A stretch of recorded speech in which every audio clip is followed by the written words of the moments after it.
Hi everyone, and welcome back to the CSUF Department of Kinesiology Road to DPT video series, where we are answering many of your commonly asked questions about the journey to PT school. In this video, we will begin talking about some of the prerequisites, as this is the bulk of preparation for the application and for getting into programs. So let's go ahead and get started.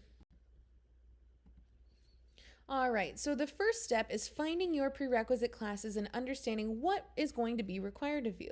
You'll see on the PTCS website, I search the University of Colorado and click the link when it comes up. Here you'll see on the web page, I go to the course prerequisite tab where all of the information that I need for course prerequisites will come up. You'll see on the side that they do have a link to the individual website for the program so that I can see the requirements directly from the school. However, all of the requirements should be the same in the blue bars. You'll see that when you click on the link to the side of the requirement, that it will show you a list of all of the classes that are accepted for each program.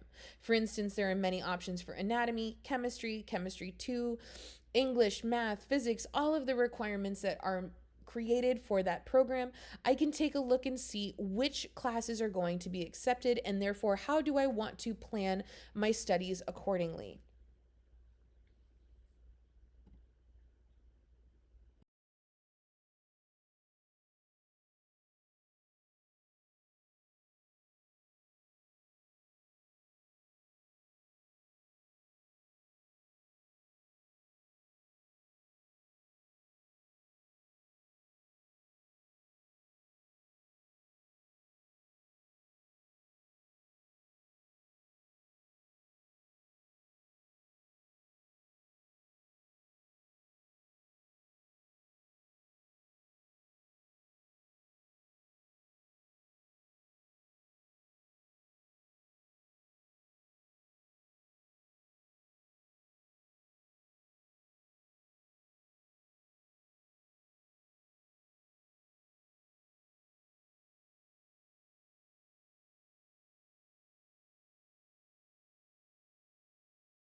Now, prerequisite classes may vary by program and may have additional requirements depending on the school, but generally they share many of the same requirements, which can make it a little bit easier. Some common classes that are required by most programs, not all, but most programs, may include anatomy and physiology, which is 8 units, 1 full year with labs; biology, 8 units, 1 full year with labs; chemistry, 8 unit, 1 full year with labs; physics, 8 units, 1 full year with labs; statistics, which is 3 units, so 1 semester. Some programs may accept your Kines 349 course that is required for your bachelor's degree, but some may require it from the math department, so you do need to check your program to confirm what is accepted. Again, if you go back to the video we saw on the last slide, you should be able to see for each program what is accepted, but in certain circumstances, you may need to visit the website and/or contact the advisor for that program to make sure that all of your prerequisites meet the requirements. Many schools also ask for 3 units or 1 semester of psychology, whether that be general psychology, developmental, abnormal, etc. Again, you can see which options are going to count for what requirement on the PTCAS website. In addition, some schools may require additional English classes, math classes, medical terminology, etc. So you need to make sure that you pay attention either to the PTCAS website or to the school website to make sure that you are getting all of the classes that you need to be prepared to apply to each program. Other common requirements in addition to academic school courses is going to be the GRE, which we mentioned in the last video. The GRE is the graduate record exam, which is basically like the SAT, but for grad school. This is specifically created for people who want to go into grad school of any type. So if you're going to business school, you need to take it. If you're going to medical school or PT school, etc., the GRE is usually what you will have to take as a standardized test. Additionally, you may require observation hours, which are usually unpaid internships or volunteer hours in which you go and shadow or observe in a physical therapy clinic or an independent physical therapist, and you see basically what happens.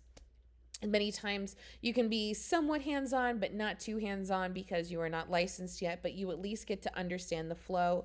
Kines 495 is a great way to get an automatic 120 hours, which many places require or many schools require a baseline of 100 hours. So that is a perfect way to kind of get your feet wet, understand what goes on, see if you like the field, and then you have an automatic 120 hours built in. Some programs may prefer or require a combination of hours in different fields or in different settings. For instance, the University of Colorado requires inpatient and outpatient hours, so they want you to have different types of experience, having the breadth and not just the depth. So it's very important to pay attention to what your individual programs require. Additionally, they usually require 2 to 3 letters of recommendation, which usually include professors, licensed PTs, and usually an employer, supervisor, etc., or somebody else that has worked closely with you. Again, the PTCAS website will tell you a list of all of the things that are accepted, and we'll talk about this in a little bit later video. So putting all of this together, organizing your information is the best way to make sure that this very long, tedious investment and process is done in the best way that it can for you. Keeping track of your requirements and your progress through those requirements can be messy and overwhelming. So what I like to do is encourage people to create some sort of documentation or spreadsheet or some way of organizing all of this so that you can keep track with where you're at and what else you might need. On the right-hand side of the screen, you'll see my personal organizational matrix that I did when I was applying to physical therapy school. So yours does not necessarily have to look like this. This is just what happened to work best for me. So you'll see on the top of the screen, I had each school that I was interested laid out. And on the left-hand side, we had all of the requirements of that school. The two that I highlighted on the top, Colorado and Duke, were the two programs I ended up applying to. And you can see all of the groupings of the requirements below and what each school shared. So for instance, you'll see on the left-hand side of the spreadsheet, we have our anatomy, physiology requirements, biology, chemistry, physics, statistics, and psychology, which again are many of the common academic course requirements that many of these programs share.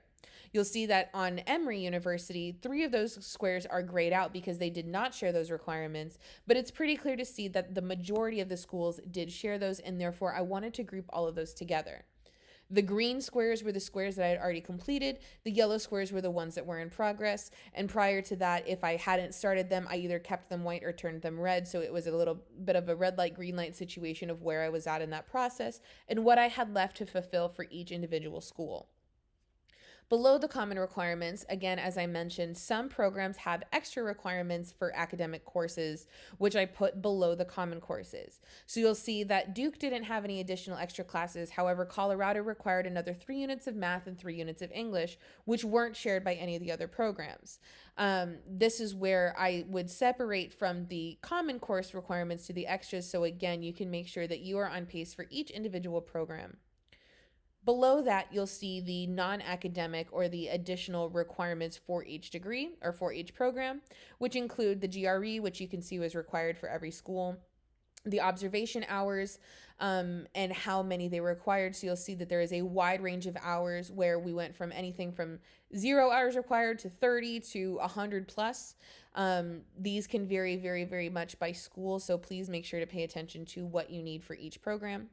I also included the application deadline as well as any sort of tuition that I might want to make sure that I'm just financially educated about what I'm getting myself into. Below that, I also included notes for each program that were specific to that program that I wanted to remember for myself. So for instance, you'll see under Duke that they want you to have 2 physics series, but one of your physics can be biomechanics. And if you've been in the Kines program or if you're a junior or senior, you understand that Kines 361 is the biomechanics course that we offer here, which means that at that school specifically, not every school, but at Duke specifically, I could use Kines 361 or any other biomechanics courses that I take to count for my physics 2 requirement. So some of these things are really, really important to look for, and that's why I showed you in that video of finding your classes.